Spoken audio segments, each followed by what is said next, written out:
8th, 2017 regular business meeting of City Council. Mr. Hamp, you lead us in the Pledge of Allegiance, please. Yes, sir, I will.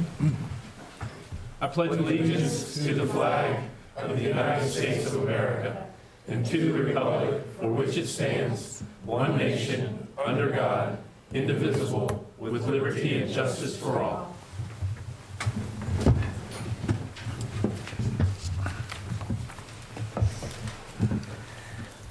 I'll remind those in attendance if they wish to speak tonight during the public hearing or citizens' comment period, there's sign-up sheets in the back of the room. Also notice that we have some visitors over here on the left-hand side tonight. Mr. Manival, would you like to come up and introduce your troops? Yes, we're... Come over to the podium so people at home can... We'll get you right up there in the center. Yes, good evening. Thank you very much. I have about 8 or 9 of my Troop 73 here. These boys are working on their Citizenship and Community Merit Badge, which is standard fare for the first couple years in. It's an Eagle required merit badge, and these are some of the guys who are working on it right now. The rest of them are back at the church working on other things right now, so you're luckily not going to deal with the whole 48 strong Troop 73, but these boys are here with us tonight. They might be the luckier one. Yes. Thank you. Welcome tonight, guys. The first item of business is consideration of the consent agenda. Is there a motion to adopt the consent agenda as presented? So moved. Thank you, Ms. Anderson. Is there a second? Second. Thank you, Mr. Freeman. Is there any discussion? Just, I'm sorry, one under the approval of minutes, there was a, it's noted in the April 24th notes that it was a last update for the comprehensive plan was 1988. It's actually 1998. So, I'm sorry, other than that change. All right, other than that, any other discussion? All in favor of accepting it, say aye. Aye. Opposed?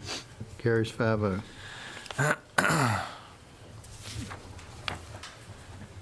Item 3 is to present to the Waynesboro Police Department a proclamation naming the week of May the 14th National Law Enforcement Officers Week and Monday, May the 15th National Law Enforcement Officer Memorial Day.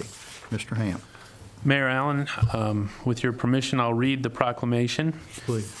Whereas the Congress and the President of the United States have designated May 15th as National Peace Officers Memorial Day during Law Enforcement Officers Week, and whereas the members of law enforcement agencies of Waynesboro play an essential role in safeguarding the rights and freedom of its citizens, and whereas it is important that all citizens know and understand the duties, responsibilities, hazards, and sacrifices of their law enforcement agency, and that members of our law enforcement agency recognize their duty to serve the people by safeguarding life and property, by protecting them against violence and disorder, and by protecting the innocent against deception and the weak against oppression. Whereas during Law Enforcement Week and all throughout the year, the City of Waynesboro recognizes and appreciates the critical contributions and sacrifices made by members of the law enforcement agencies at all levels and honor their courage and dedication. Now, therefore, we, the City Council for Waynesboro, Virginia, call upon all citizens of Waynesboro and upon all patriotic, civic, and educational organizations to observe the week of May 14th through 20th, 2017 as Police Week, in which all people may join in commemorating law enforcement officers past and present who, by their faithful and loyal devotion to their responsibilities, have rendered a dedicated service to their communities and, in doing so, have established for themselves an enviable and enduring reputation for preserving the rights and security of all citizens. Therefore, we further call upon all citizens of Waynesboro to observe Monday, May 15th, 2017 as Peace Officers Memorial Day in honor of those law enforcement officers who, through their courageous deeds, have made the ultimate sacrifice in service to their community or have become disabled in the performance of duty, and let us recognize and pay respect to the survivors of our fallen heroes. Thank you. Sergeant Luzader, if you'd meet me in front here, please.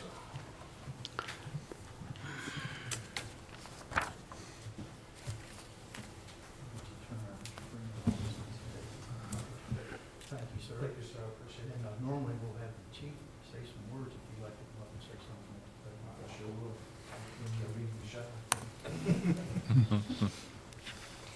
Well, Mr. Mayor, council members, on behalf of the police department, I'd like to thank you profusely for acknowledging the police and what we do, not only here in Waynesboro, but throughout the country.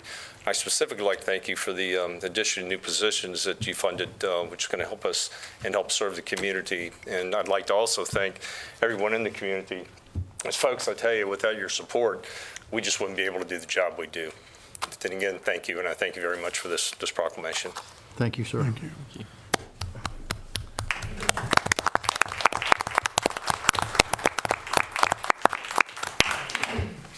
Item 4 is matters from city council members. Anybody have anything they'd like to present right now? I'd just say that I think we pulled off another soapbox derby this last Saturday, and I did understand that on the race between Stanton and Waynesboro. Vice Mayor, would you like to give us the results of that race, please? Well, it was I will say the city of Stanton had the upper hand, and that it was their second race in a row. So from the same council member. That said, their skill was pretty impressive, and mine was not so. So congratulations to Jim Harrington and the city of Stanton on a win. Well, I'm sure he was proud and to take. Well, he lost last year, so you know you got to give a little, get a little. Well, thank you for taking part in it. It was fun. It was fun. I think my kids at the end of it had the most. They were more excited, I think, than me, so it was kind of cool. That's kind of interesting. It seems like we just can't pick a good day to have the race without it raining. And of course, we had rain on and off most of the day, and it was fairly cold. So I know some of those children that were racing, they had to be freezing because they were in shorts. And of course, they're not allowed to put on extra clothing because it changes the weight of when they checked in with the car. So they have to come in kind of with what they have, and that's what they're racing in. So it was a long day, and I actually went home early. I didn't finish the whole day. I left about 1 o'clock, so I got too cold myself. All right, thank y'all. Item 5A is the second consideration of an ordinance imposing taxes for the calendar year 2017 on property and persons for the payment of the interest on the city debt, for the support of the city government, for the maintenance of public schools, and for other expenses providing for the assessment of persons and property, for the collection of taxes, revenues, assessments, and imposing penalties for the failure to comply with the provisions hereof. This ordinance establishes a real property rate tax of 87 cents per $100 of assessed value. Mr. Hamp. Mayor Allen and members of council will take the ordinances in the order in which they were introduced. The ordinance establishing the real property tax rate at 87 cents was introduced first, so the council is asked to consider that one. It is worth noting that the funding for the WHS project as conceived, which is the basis for the recommendation for the 7-cent increase, the recommendation has 6 cents going to that project debt reserve, but will require a subsequent tax increase. And it remains my recommendation that any increase associated with the WHS project debt reserve remain exempt from the funding formula. We do need a second to the ordinance in order for receive consideration, and if this ordinance passes, the ordinance setting the rate at 89 cents will not be considered. Thank you. Thank you, Mr. Hamp. Is there a second? Mr. Mayor, I would be happy to second the motion on the floor. Thank you, Mr. Marks. Is there any discussion?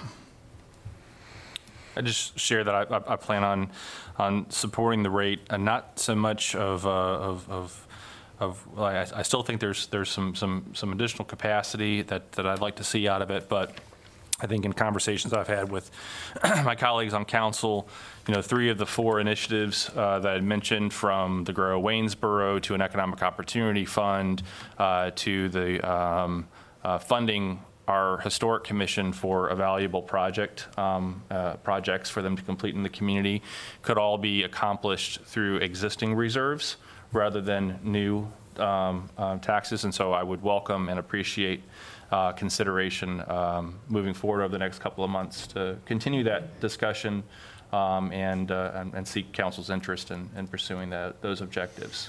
Thank you, sir. Any other discussion? If not, all in favor of adopting the ordinance established in the real estate property tax rate at 87 cents per 100, say aye. Aye. Opposed? It carries 5-0. Item 5C is to consider introducing the annual appropriation ordinance, annual operating budget for fiscal year ending June the 30th, 2018. Mr. Hamp. The ordinance before you essentially reflects the city manager's recommended budget and is balanced at 87 cents. Thank you, sir. I would like to propose that the City Council consider amending the ordinance prior to introduction to accomplish the following. Provide $171,959 in additional funds to the school's operating budget by one-time appropriation for fiscal year 2018 to support the school's request to provide a 1% salary increase to employees of the school system. In order to accomplish this, I would suggest reducing from 6 cents to 5 cents the allocation to the Waynesboro High School project debt reserve. Number 2, provide a 1% increase in compensation to the classified full-time municipal workforce. If supported, the council would direct staff to scale back the community development initiative to a phased approach and reduce the appropriations to non-VDOT street maintenance in the general fund and make adjustments in the respective enterprise funds sufficient to provide the 1% increase. If this is acceptable for consideration, I would ask a member to make a motion to offer these recommendations as an amendment. Would anyone? So moved. Thank you, Mr. Freeman.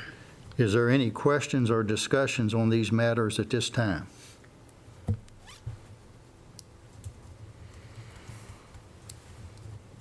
All right, if not, then staff will prepare an ordinance reflecting these changes for final consideration and adoption at the May 22nd meeting. Thank you. Item 5D is to consider introducing a city's capital improvement plan for fiscal year 2018 through 2022. Mr. Hamp. That list has not changed since the public hearing, sir. Thank you. Is there a motion to introduce the CIP? This ordinance and all other ordinances introduced this evening will be considered at the May 22nd City Council meeting. So is there a motion to introduce? So moved. Thank you, Ms. Anderson. Conditional use permit.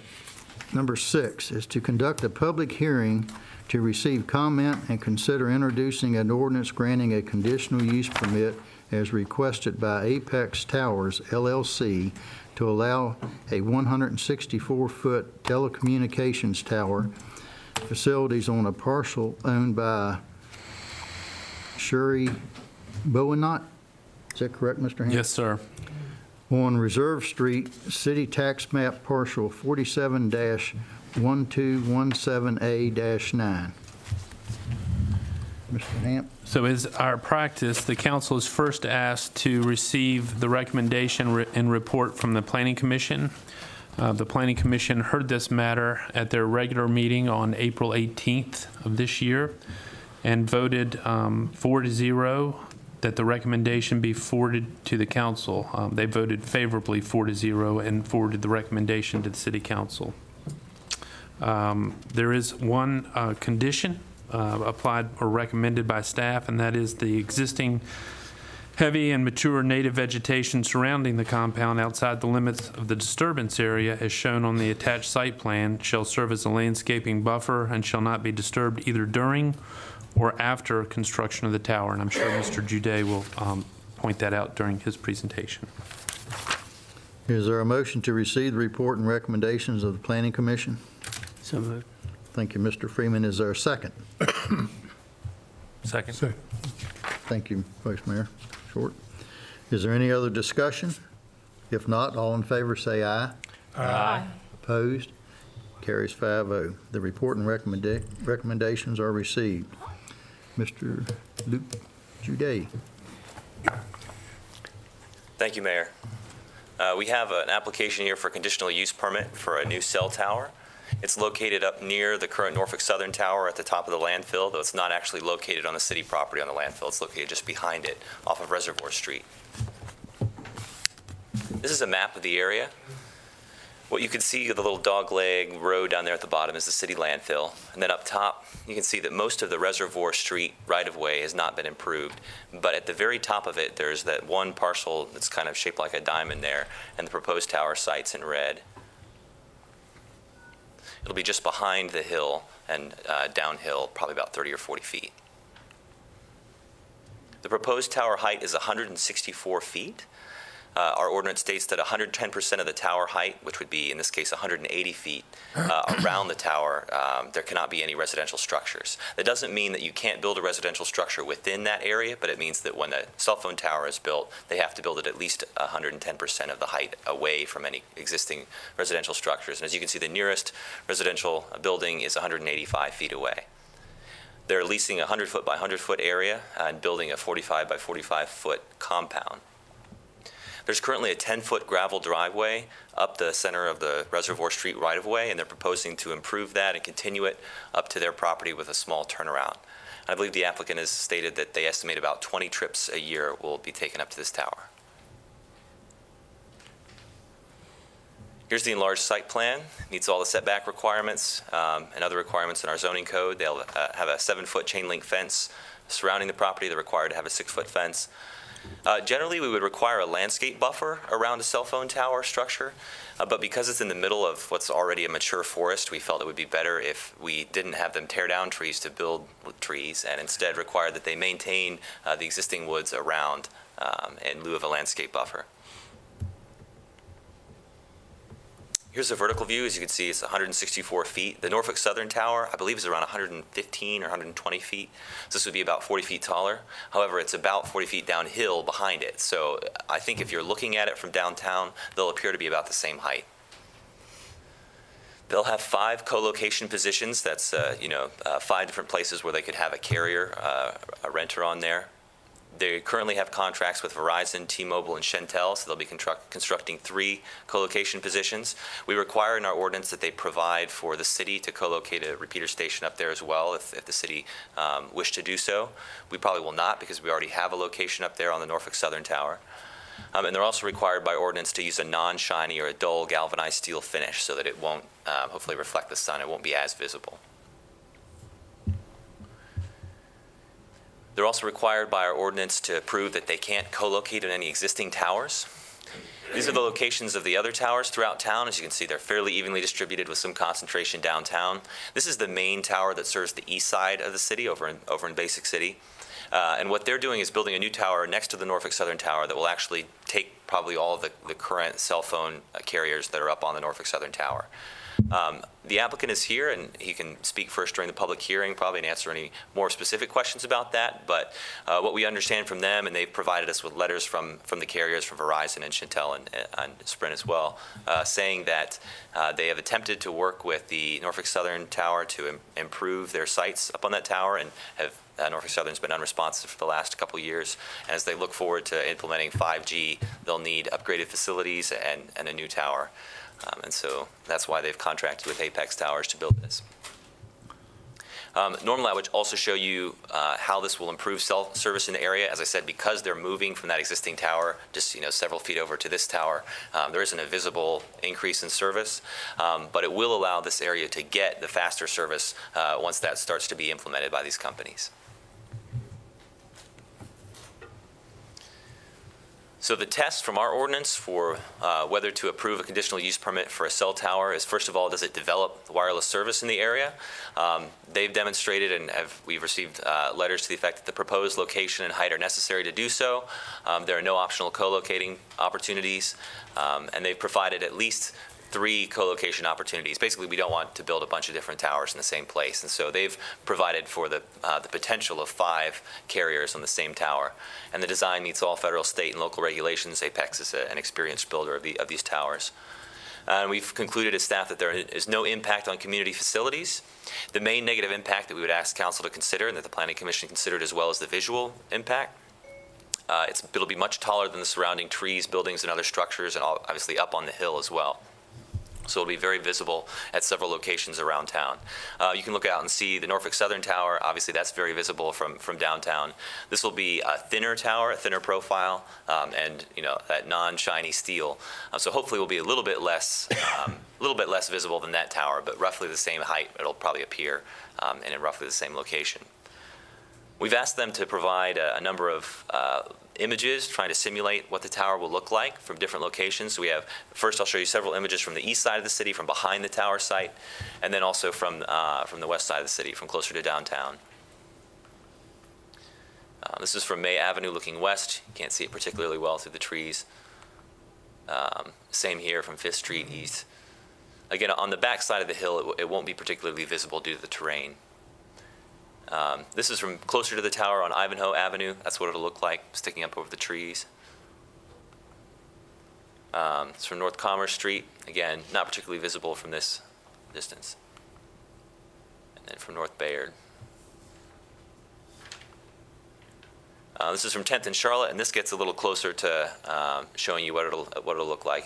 That's the top of the tower. If you can just barely see that, it's a little washed out there. And then at the top of the Norfolk Southern Tower. So in this picture, it appears to be slightly shorter. And then this is from North Delphine B Street. Again, I think this is probably the best view, and so I've zoomed in on it a little bit. As you can see, it'll just look like a slightly thinner tower next to the existing tower.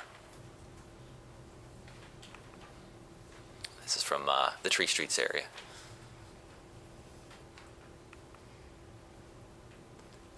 And then from the preschool.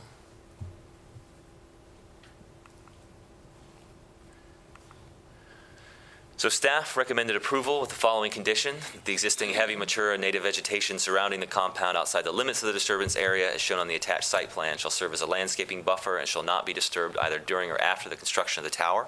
So they will be required to maintain that buffer in the future. Planning Commission recommended approval with the above condition on a 4-0 vote. And they raised concerns during the discussion about the improvement of Reservoir Street and construction trucks rolling up and down there, about visibility in the sight line of the Blue Ridge, and about the impact on neighboring residential properties. And also a couple questions were asked. One question from Planning Commission that I thought might be helpful to note is, what happens to these towers when they become outdated and they're not needed anymore? We do have a provision in our ordinance that requires the property owner to take down the tower at a cost of about $30,000 if it remains unused for, I believe, 12 or 24 consecutive months. We received no comments at the public hearing, and we had only one comment emailed to us, and I'll distribute that to you all. It's from Dr. Ken Bowman, who owns a number of undeveloped lots behind the tower and was concerned about the effect on his property values.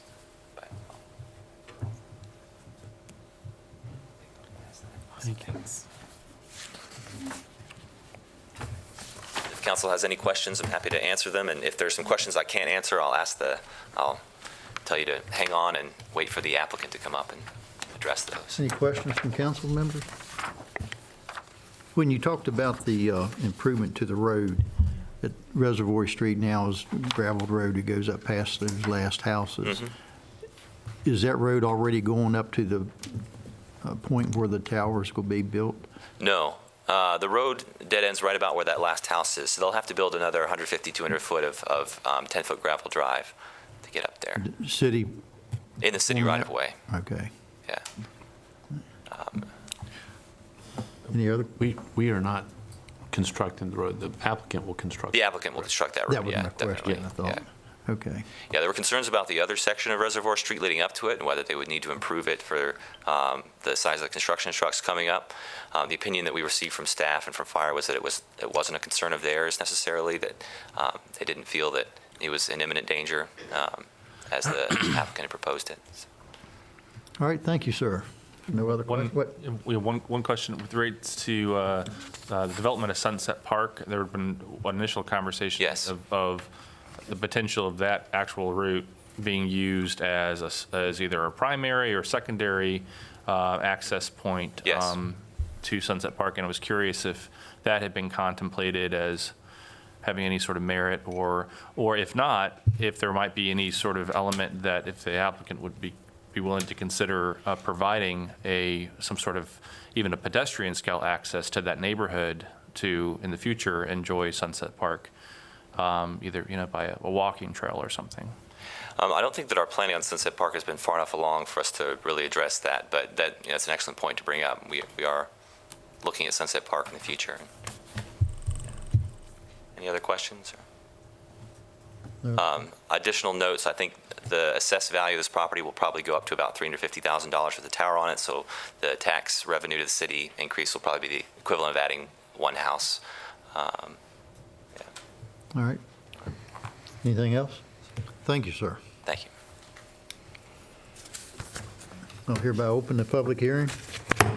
Mr. Mayor, we do not have anyone signed up to speak, but I think it would be appropriate to offer the applicant the opportunity to speak if they have comments.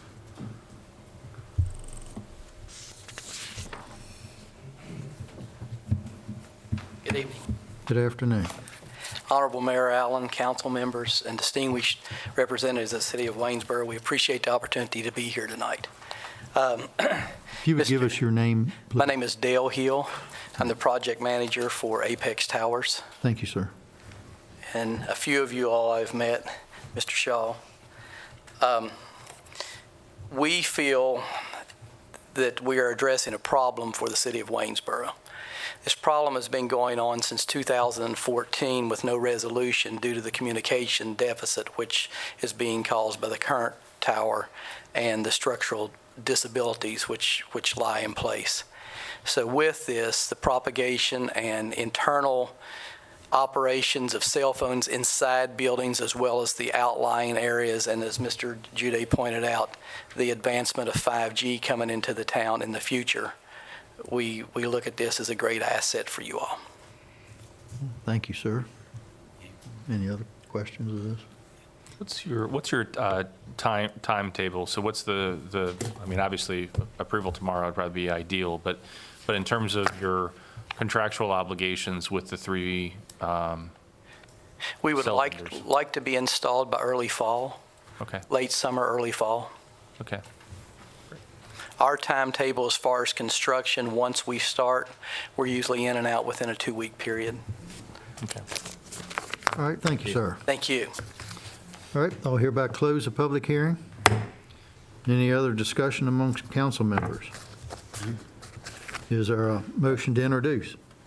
Well, I guess I would offer that I'd be curious to maybe have a little bit of examination or discussion as it relates, and not necessarily we could do this in between, the introduction of it this evening or otherwise, but to consider the implications of if the tower is in place and it's approved, we've basically walked away from any neighborhood connection to Reservoir in that neighborhood, even walking away from walking trails or otherwise to Sunset Park, and would basically require at a very auto-centric sort of facility that you basically have to drive in a car in order to get to the top of it versus, particularly since we have this engineering element kind of under consideration right now. Luke, you had that one exhibit that showed. Of course, you got to go through all those photos. I apologize, but yeah, it was like a site. Yeah, there we go. So there's an old tower, water tower or It's something. right there. Yeah, right. But actually at the base of that hill, at Reservoir, see where the little, what looks like kind of like a roundabout almost, it's kind of odd, but if you can see where the street layout is, there's another sort of antiquated, abandoned piece of equipment down there as well. And so as I understand it, that road, that route, that platted street is a city-owned right-of-way. So if the tower were to go there, I'd be curious to work with Public Works to investigate, does that basically preclude any connection from that neighborhood to Sunset Park as providing a secondary point of access to the park?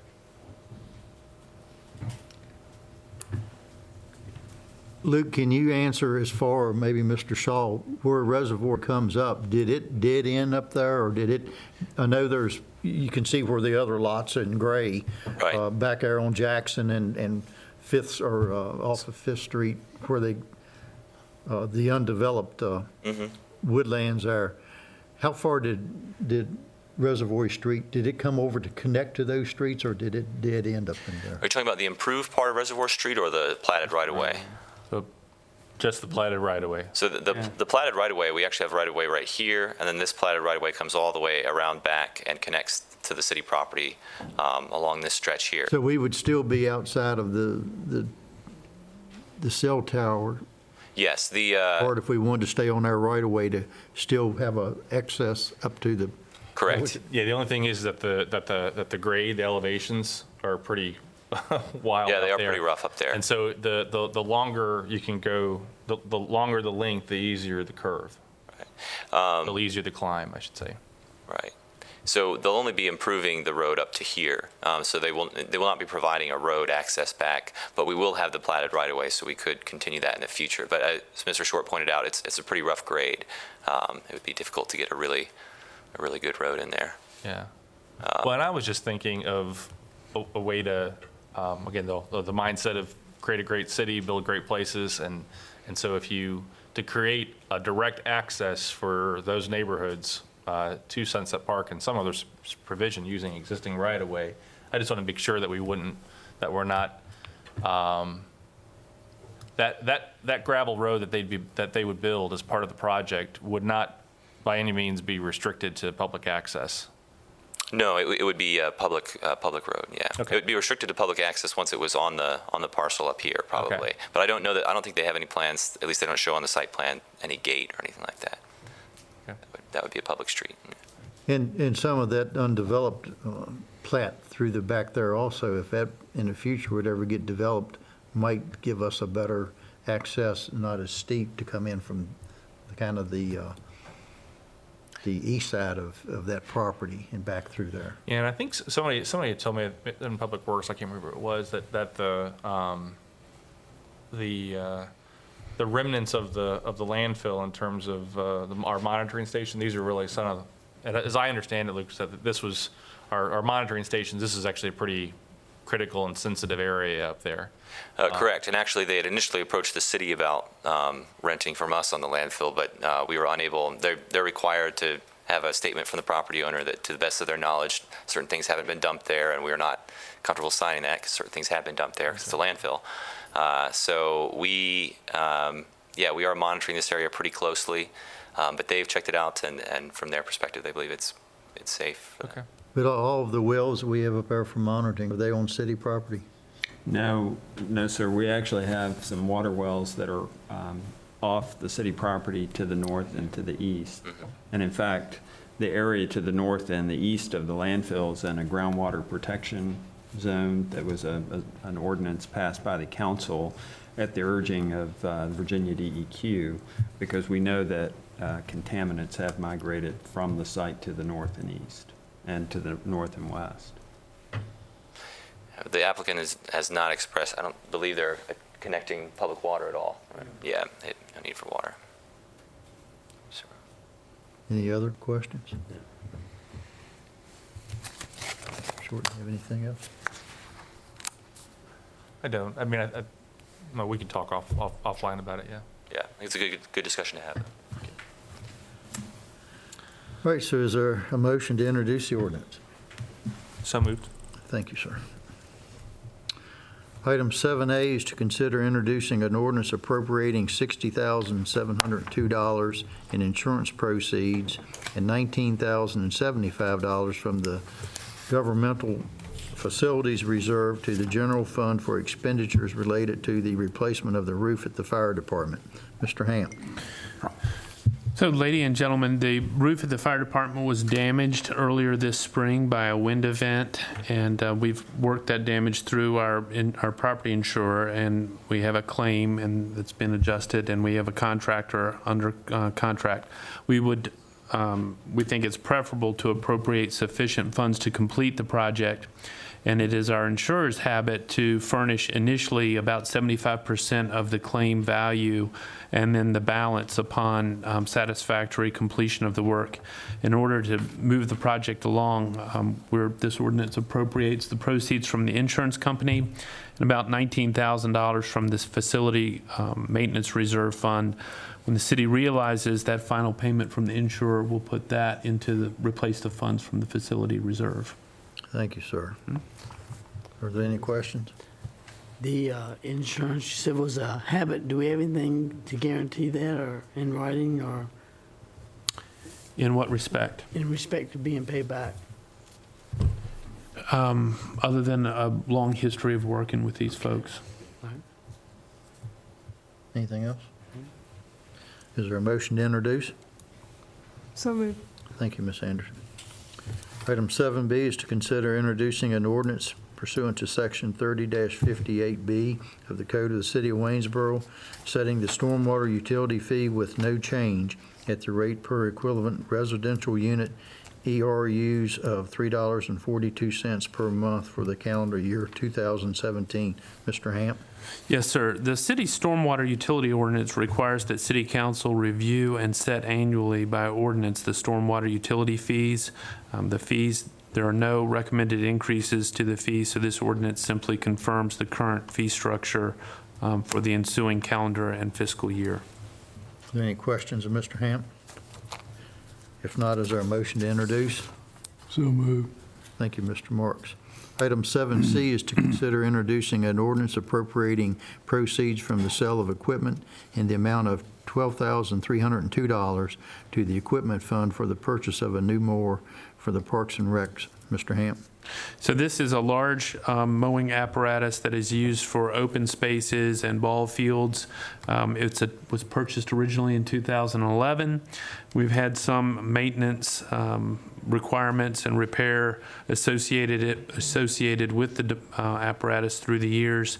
The staff conceived of a plan to offer the item for sale, and if we realize sufficient funds to consummate that sale, and we were successful in receiving $12,302 net for the equipment.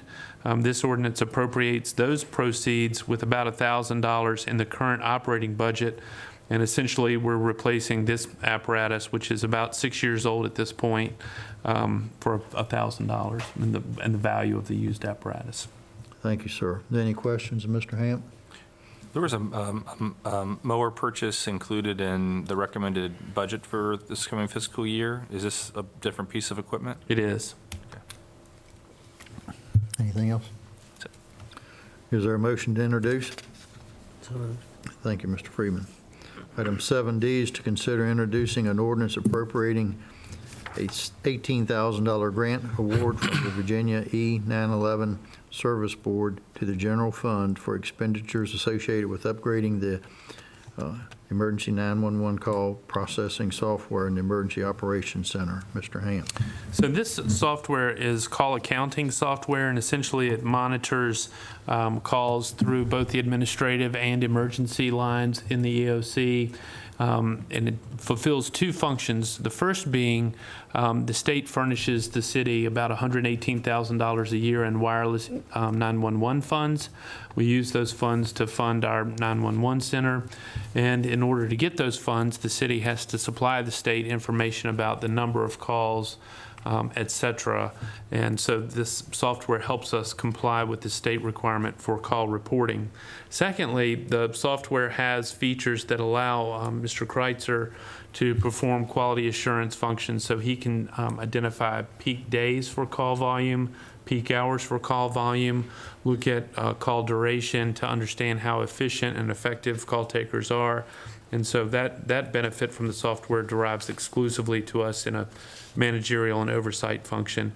This is grant funds from the state, so it doesn't cost us anything. And again, it helps us comply with state requirements for funding. Thank you, sir. Are there any questions of Mr. Hamp? Just to ask, I think there was a call processing software included in the recommended budget. Is this in addition or different? I'd have to go back to Mr. Kreitzer to verify, but if it is, and it's identical, we'll drop the request from the budget or eliminate that expenditure from the budget. Okay. But then, and then assign that into a reserve or assign the add-on to the? Probably use it in the balancing exercise to accomplish the general fund municipal raises. Okay. Any other questions? Is there a motion to introduce? So moved. Thank you, Mr. Short. Item 7E is to consider introducing an ordinance appropriating funds received for lost library materials and a donation to the library totaling $3,727 to the general fund for expenditures associated with the replacement of lost library materials and office supplies. Mr. Hamp. Unless there are questions from council, I think this one is fairly self-explanatory. We have any questions? Is there a motion to introduce? So moved. Thank you, Mr. Freeman. Item 7F is to consider introducing an ordinance appropriating a Title I Part A federal grant in the amount of $40,000 to the school funds for replacement and additional technology at Winona and William Perry Elementary Schools. Mr. Hamp. These are pass-through federal funds. Are there any questions for Mr. Hamp? If not, is there a motion to introduce? So moved. Thank you, Mr. Short. Item 8 is to consider appointment of candidate to the Planning Commission to fill an unexpired term ending August the 30th, 2017, and to serve a 4-year term beginning September the 1st, 2017, and ending August 30th, 2021. Mr. Hamp. Yes, sir. So the recent resignation of Mr. Stuart Hall creates a vacancy on the Planning Commission. Mr. Miguel Yusey has submitted his name for consideration, and his candidacy is presented to the City Council for consideration for appointment this evening. I think it's important to note for the council and both for the public that council will actually be making 2 concurrent or simultaneous appointments. The first being filling an unexpired term, which expires August 31 of this year, and then simultaneously appointing or reappointing the individual, if council so pleases, for a 4-year term beginning September 1st of 2017 and ending August 31st, 2021. Thank you. Is there a motion to make these appointments? So moved. Thank you, Ms. Anderson. Is there a second? Second. Thank you, Mr. Short. Any other discussion? If not, all in favor say aye. Aye. Opposed? Carries 5-0. Item 9 is communications, correspondence, and calendar. I have one item. I'd like to go back to Mr. Freeman's question concerning the roof replacement. I didn't perhaps could offer a better answer. The city's insurance, property and liability, is furnished through the Virginia Municipal League, and that is a self-insured association among municipalities in Virginia. So that organization is governed by a board of directors of my peers and your peers throughout Virginia. And that's not to say that we don't ever have disagreement or conflict with them, but it is to say that typically those disagreements or conflicts, though infrequent, are most often resolved to the satisfaction of the customer. So I didn't want to leave you with the impression that this was a wink and a nod between us and some insurance company. These are this insurance is operated by our peers, and we're self-insured in that respect. So if we don't manage it correctly, or we're careless or irresponsible with claim funds, it only comes back to hurt us in the end. Okay, good. Thank you. I don't have Mr. anything Hamp. else. Nothing else. Number 10 is citizens' comment period. Mr. Tom McDonald. Mr. McDonald, if you'll give us your name and address, please. And if you would, 1117 Club watch the Road. light once it comes on green, and I think you've spoken enough here now that you know that when it gets to the red part, if you're not finished, you will be. Right. All right, thank you. 1117 Club Road, Tom McDonald. Good evening, Mr. Mayor, council members. I'd just like to say a little something about Police Week. I'd like to remind everyone in 1962, President Kennedy proclaimed May 15th, which is next Monday, as Police Officers Memorial Day, and the week it falls in as National Police Week. This is not only a time to pay homage to all fallen officers who lost their lives while protecting and serving all citizens, but also to show support to all the men and women who pin the badge on daily and put their lives on the line serving our community. We're very fortunate here in Waynesboro to have such a dedicated and professional police department. This will be a good time to try and make a habit of showing our gratitude to these public servants. A nice way to do this is whenever you encounter an officer, maybe on the street or in a restaurant or a store, take a couple of seconds to thank them for their service. You should be really surprised at how much this gesture would be appreciated. We also should pray each and every officer always returns home to their family safely after completing their shift. Thank you. Thank you, sir. Anyone else? Mr. Dan Sullivan.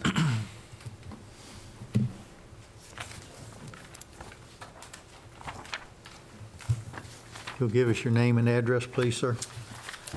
Dan Sullivan, 215 Crompton Road, Waynesboro, Virginia. Evening, council members.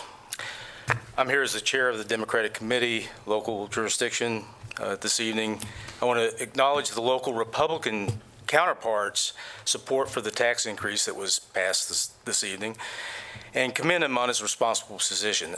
However, I got to tell you, I fear that this is just a down payment for promises being made in the current gubernatorial campaign for cutting income taxes.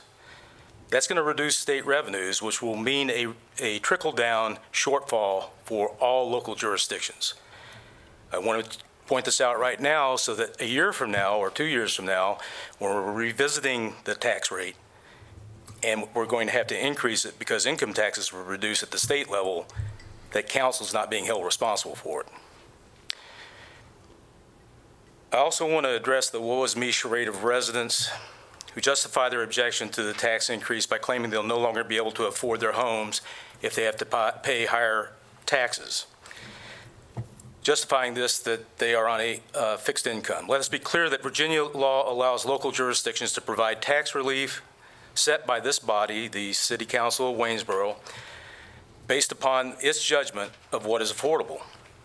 So if they believe that the tax rate is too high and that they need to have relief, their complaint is with City Council regarding that relief, not the responsible increase in taxes that we need and are justified in order to improve our city. Thank you.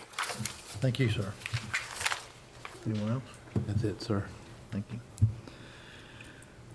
Number 11 is adjournment. Is there a motion to adjourn? So moved. Thank you, Mr. Freeman. We are adjourned.